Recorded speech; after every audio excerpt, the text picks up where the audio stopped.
The Sunlover Heating HC5-SV Controller is a combination heating controller.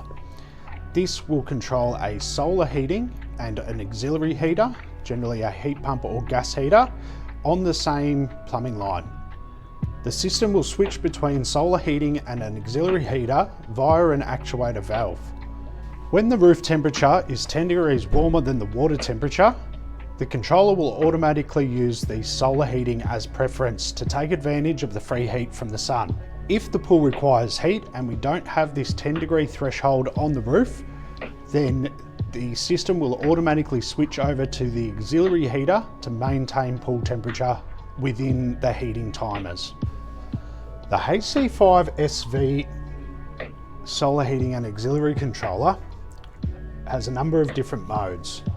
To access these, we use the mode button.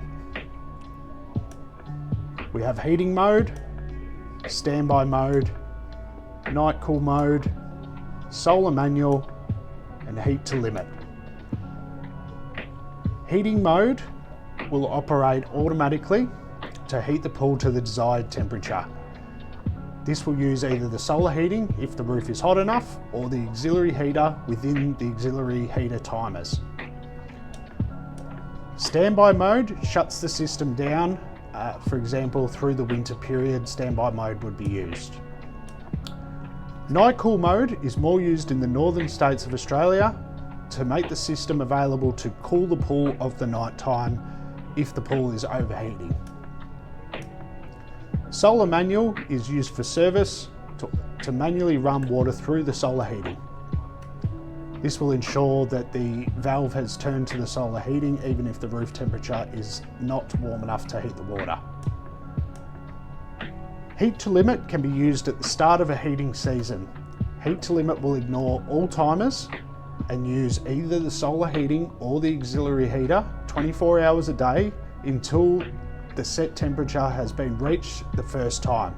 Once set temperature has been reached, it will automatically revert back to automatic heating mode. To access the menu, we press enter, then have a number of settings that can be adjusted. First is our heater timers. This is in relation to the auxiliary heater and when it can run. Generally, we'll just set up one timer per day, so we hit enter. We then can set the window of availability for the auxiliary heater. In most cases, we set these up from 8 AM to 8 PM, but these timers can be set to any time period at the preference of the pool user.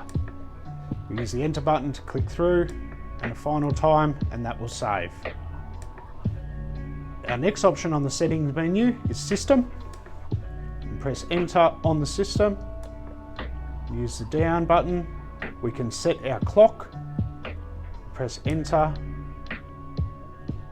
and give a day and a date, and our time. So enter to scroll through the different options, up and a down to adjust.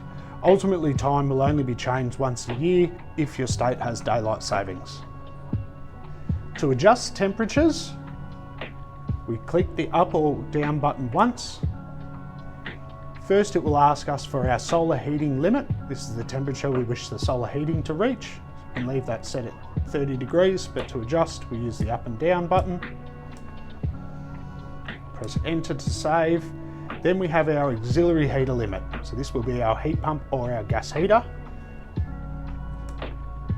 We use the up button to set up. Please note that the auxiliary limit can only be set as maximum to half a degree under the solar heating temperature. So our solar heating was set to 30 degrees. Our maximum auxiliary heating limit will be 29.5. Auxiliary heating limit can be set to whatever temperature you desire the baseline of your pool to be. For example, if you wanted to make sure that the pool was at least 26 degrees, and the solar was to heat the rest of the way to 30 degrees, you can set it that way. Alternatively, if you want the pool maintained at the 30 degrees that you set on the solar, then you'll set your auxiliary limit to 29.5. If you don't want to use the auxiliary heater and just the solar heating, we can set the auxiliary limit to off. That will mean essentially your system has been reverted back to solely a solar heating system.